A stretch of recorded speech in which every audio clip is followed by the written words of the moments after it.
dito sa mga gawa, guys, ito yung isinalaysay dito yung mga gawa ni Paul at yung walang kapantay na kaalaman na ibinigay sa kanya ng Lord Jesus Christ. Yun nga. Basahin natin dito, sabi niya dito guys na sa verse 2, hanggang sa araw na siya'y umakyat sa langit, no? Isinalaysay niya nga ang ginawa at tinuro ng Panginoon Jesus Christ. At bago siya umakyat sa pamamagitan ng kapangyarihan ng Espiritu Santo, kaya dapat talaga dakilain ng Holy Spirit sa church. Dapat i-acknowledge palagi ang Holy Spirit sa puso ng tao. Kung lagi mo kausapin ang Holy Spirit sa puso mo, sabihin mo, Holy Spirit, in the name of Jesus Christ, Yeshua HaMashiach,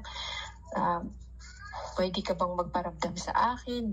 Holy Spirit, mahalin mo ang Holy Spirit. Because it's by the power of the Holy Spirit na talagang malalago ang tao sa spiritual. Mabilis lang yung paglago mo kung talagang tutulungan ka ng Holy Spirit ni Lord. Kaya acknowledge palagi yung banal na Espiritu ng Lord Jesus Christ. And we want you, Holy Spirit, na ikaw makipag-usap sa aming lahat. Yung ganun. No? Ikaw lagi, Lord, Holy Spirit, acknowledge siya lagi. Yun na, nag-iwan siya ng mga bilin sa kanyang mga apostol na kanyang hinirang. So, laging may mga iniwan na mga warning, reminders sa Lord Jesus Christ. Hindi niya iniiwanan na wala lang. No? Yung mostly na ginagawa ni Lord ay talagang pagtuturo. Ang ginagawa ni Lord, hindi siya yung tipong nagbabanding-banding. No? Kung may banding man talagang mas pa yung pagtuturo niya. Mas lamang yung pagtuturo kaysa sa yung mga banding-banding. Kasi hindi naman nakaka-encourage yung banding. Yung maligo ka lang, ayun lang. Basa ka o kain-kain. Pero yung yung advices na yun, diba, yun yung pinaka-importante. Mag-penetrate yun sa puso ng tao. At may apply. At matuto ang tao. Sa verse 4, samantalang siya ay kasama pa nila, pinagbilinan sila ni Jesus. Huwag muna kayong aalis sa Jerusalem. Sa halip, hintayin ninyo roon ang ipinangako ng Ama na sinabi ko na sa inyo. Si Juan ay nagbautismo sa tubig, ngunit di magtatagal at babautismuhan kayo sa Espiritu Santo. So, ngayon guys, kapag baptize ka na ng water, no, water baptism, mainly active na ang Holy Spirit agad ni Lord Jesus Christ. Sasamahan ka na agad ng Holy Spirit ni Lord. Hindi katulad nila, ng mga Israelites, hindi katulad ng mga apostoles at iba pa mga disipulo, naghintay sila ng panahon para naghintay sila ng panahon para sa pagdating ng banal na Espiritu na ibuhos sa kanila ng Panginoon Jesus Christ. So yun, pero sa panahon ngayon guys, kapag i-baptize ka, mainly active ng Holy Spirit, nasa sayo na siya, sasamahan ka na. No? Kasi ito hinintay pa nila ang Holy Spirit, hinintay pa nila yung signal ni Lord kasi hindi pa nakaakyat si Lord as katawang tao sa langit. Kasi hindi pa siya nakaakyat para ipadala yung kanyang presensya in the spirit in the form of a spirit. Nang magkatipon si Jesus at ang mga alagad, nagtanong sila kay Jesus, Panginoon, itatatag na po ba ninyong muli ang kaharian ng Israel? Diba? Kasi nga ang expect nila ay siya ang hari ng Israel. Hari ng mga Hudyo. So sumagot si Jesus, ang mga panahon at pagkakataon ay tinakda ng Ama sa kanyang sariling kapangyarihan. So, at hindi na kailangan pang malaman ninyo kung kailan iyon. So ibig sabihin, wag mo nang pahirapan na yung sarili sa paghanap ng mga kasagutan o mga bagay na hindi naman pinapakita ni Lord Jesus Christ sa iyo para hindi ka ma-stress. At dahil sa kakahanap mo ng mga bagay na hindi naman pinapakita ni Lord Jesus Christ sa iyo, mapupunta ka sa maling information. Kaya madami talaga mga tao na sa pagiging very curious nila, no? Napupunta sila sa maling information. Kung hindi will ni Lord, wag mong pilitin. Subalit tatanggap kayo ng kapangyarihan pagbaba sa inyo ng Espiritu Santo at kayo'y magiging mga saksi ko sa Jerusalem, sa buong Judea at Samaria at hanggang sa dulo ng daigdig. So pagkadating ng banal na Espiritu ng Lord, no, pagkapasok sa puso ng tao at kayo'y magiging saksi ka, no? Yung mga salita ng Lord na nasa Bible ay ipapagamit yun ng Lord Jesus Christ sa'yo. Bibigyan ka ng otoridad na mag-share.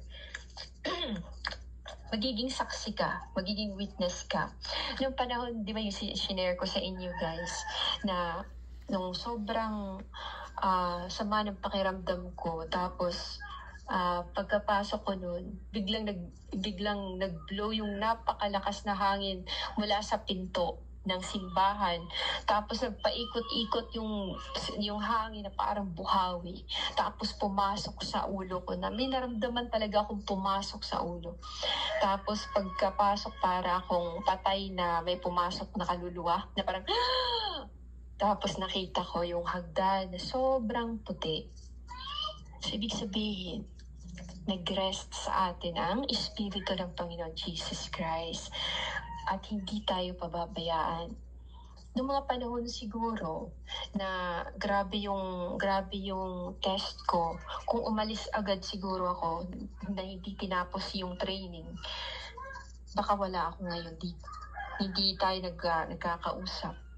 Pero hindi pa nahintulot na Lord Jesus Christ na mag-give up ako. Kaya palagi talaga niya akong nare-remind. Kahit sa maaaring mangyari sa hinaharap, sa hindi pa mangyari, palagi na ako nare-remind ni Lord. At kahit sa simpleng laptop lang yung bigay ni Lord, sasabihan ako ni Lord, Eileen, yung laptop mo, alam mo ba, ang sira niya, battery.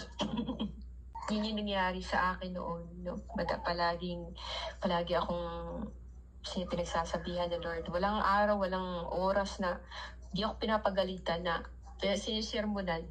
Sabi, ba't ka palaging galit sa akin, Lord? So, dahil sa palagi niya ako sinisermonan, pinagsasabihan, natututo ako. At dahil doon, nagpapasalamat ako kay Lord Jesus Christ. Pangit talaga pag lumaki ka sa spiritual life na puro praise.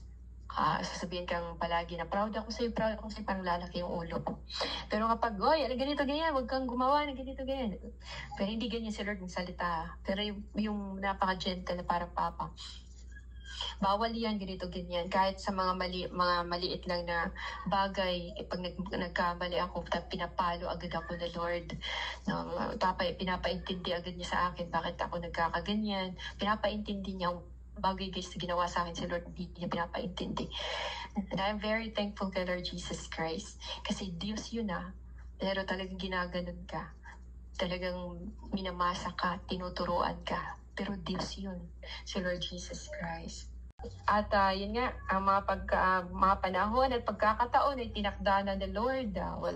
Huwag mo nang pag-aksayahan ng panahon na i-force yung sariling hanapin yung mga bagay na hindi naman pinapakita ng Lord. At yun nga, sa verse 10, habang sila'y nakatitig sa langit at siya'y iniakyat, may dalawang lalaking nakaputi na lumitaw sa tabi nila. So, kung titingnan ninyo guys, panahon na nagdarasal si Lord, nagdarasal si Lord na sinama niya si Pedro, si Santiago, si Juan, nagpakita si Elijah at saka si Moses. At yung tawag nito, yung nasa libingan, nagpakita din dalawang lalaki. So possible, no? Si Moses at saka si Elijah for sure ay mga anghel yun sila. At sila talaga ang mga parang may mataas na tungkulin, katong posisyon, lagi nangunguna. Kasi bago pa maipakilala, bago nagbigay ng 10 Commandments si Lord, si Moses muna ang ginamit niya para mag-lead ng kanyang mga tupa. Tapos bago pa dumating si Lord Jesus Christ din para mag-preach, no? Para magkatawang tao, nanguna muna si Elijah. At nung pagkaakyat na Lord sa langit, may dalawang lalaki nagpakita. So, possible si Elijah at Moses ay mga anghel. Sila yun, guys. Yung mga meditation, life force. Yun nga, ganun nga, sis. So, yun nga.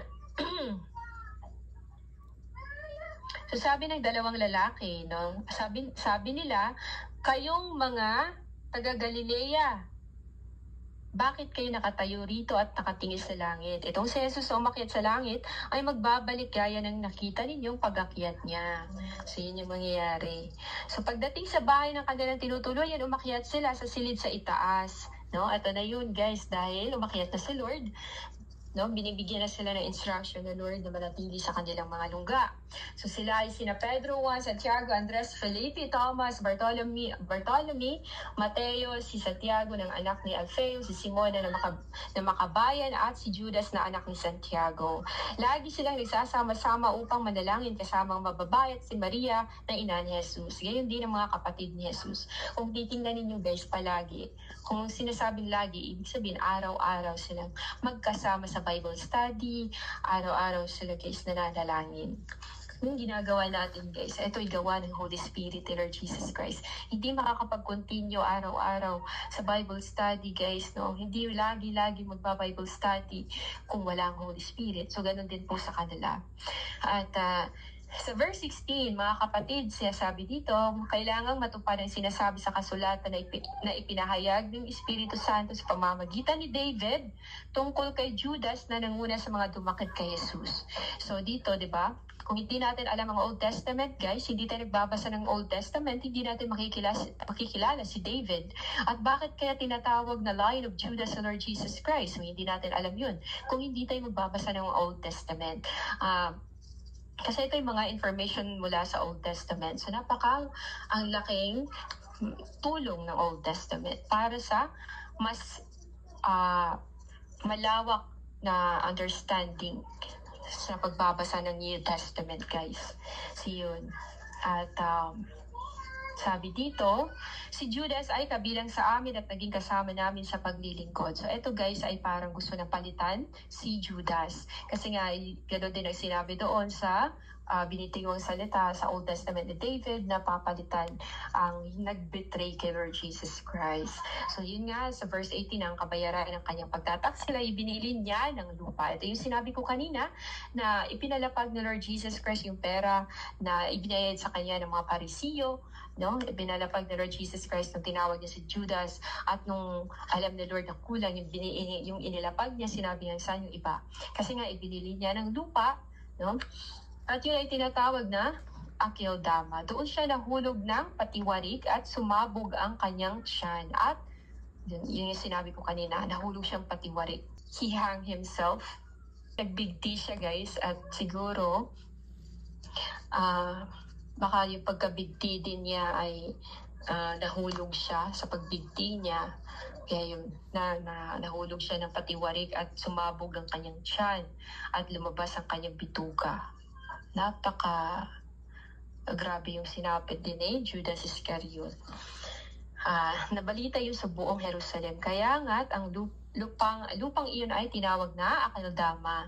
Sa kanilang wika na ang kahulugan ay bukid ng dugo. Yun nangyari, bukid ng dugo. Nangyari sa kamatayan ni Judas Iscariote.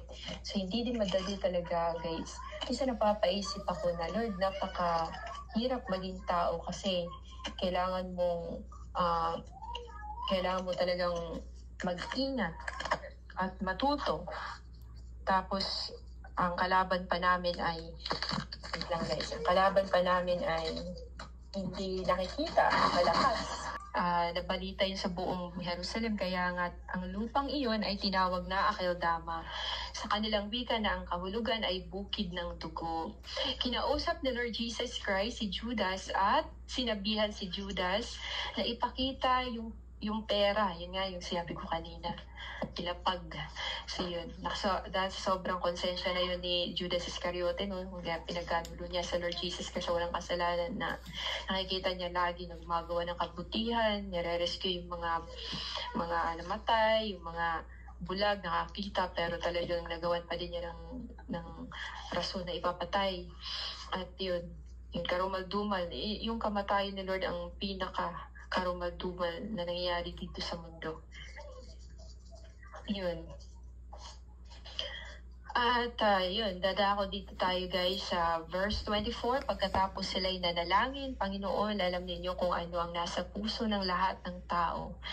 So yun nga, gusto nilang, dahil papalitan nila, no, na nakasulat sa salita ni Lord na papalitan si Judas Iscariot ng para maging kompleto silang 12. Kaya ano sila guys, nagpumili sila kung si Matias ba o si Barsabas. So, sabi dito sa verse 24, pagkatapos sila nanalangin, Panginoon, alam ninyo kung ano ang nasa puso ng lahat ng tao. Ipakita po ninyo sa amin kung sino sa dalawang ito ang inyong pinili upang maglingkod bilang apostol. Kapalit ni Judas na tumalikod sa kanyang tungkulin nang siya'y pumunta sa lugar na nararapat sa kanya. So yun, sobrang lungkot na lungkot din talaga ang mga apostolis sa mga nangyayari. No, kasi mahal din nila si Judas, napamahal na din sa kanila dahil nakasama nila ito. Tapos ang nangyari pa kay Lord Jesus Christ. So parang nagbe-breakdown din talaga sila. So, di ba, kahit nga sa atin, di ba, kapag may mga isa sa atin na namang problema, inaatake para tayo, sige, pagpe-pray tayo, ganito, ganyan. Para malulungkot ka din. So, mas lalo na sila na pinako na matay, di ba, ganun. Tapos yung isa naman ay tumalikod, tapos nagpatiwakan. So, sobrang kapigatian siguro yung nararamdaman nila nun. Grabe yung kalungkutan nila. Kaya, yun. So, nagpalabunutan sila at si Matias ang napili. Kaya siya ay dinagdag sa 11 apostol. Kaya nakumpleto muli yung 12 apostles.